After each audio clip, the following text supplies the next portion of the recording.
Akwụkwọ mbụ nke Samuel isi nke 7. Ndị ikom Kiriat Jearim wee bịa, bugo igbe Jehova, bubata ya n'ụlọ Abinadab n'ugwu nta ya, doo Elieza nwa ya nwoke nsọ idebe igbe Jehova.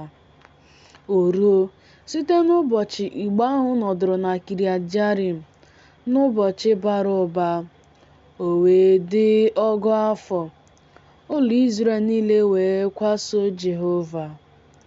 Samuel wee gwa ụlọ Izrel niile okwu sị, ọ bụrụ na obi unu niile ka unu onwe unu na-ewere laghachikwute Jehova, wezuganụ chi niile nke ndị ala ọzọ na Ashtarọt n'etiti unu, dozie obi unu ịbịakwute Jehova, feekwanụ naanị ya ofufe, ọ ga-anapụtakwa unu n'aka ndị Filistia. Ụmụ Izrel wee wezuga Baalim na Ashtarọt, fee naanị Jehova ofufe. Samuel wee sị, chịkọtanụ Izrel niile ruo Mispa, m ga-ekpekwara Jehova ekpere banyere unu.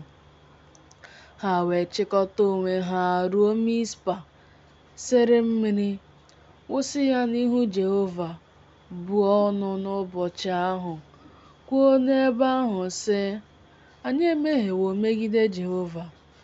Samuel wee kpee ụmụ Izrel ikpe na Mispa. Ndị Filistia wee nụ na ụmụ Izrel chịkọtara onwe ha na Mispa.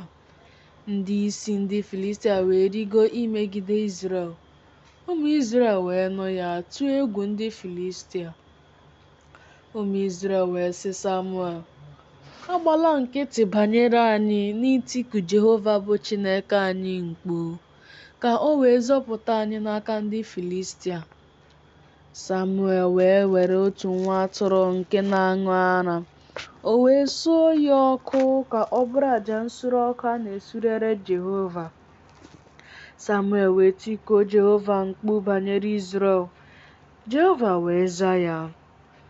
O ruo, mgbe Samuel na-esu àjà nsure ọkụ ahụ, na ndị Filistia bịaruru nso ibuso Izrel agha, Jehova wee were oke olu makwasị ndị Filistia egbe eluigwe n'ụbọchị ahụ, wee mee ka ha gbaa aghara, wee tigbuo ha n'ihu Izrel.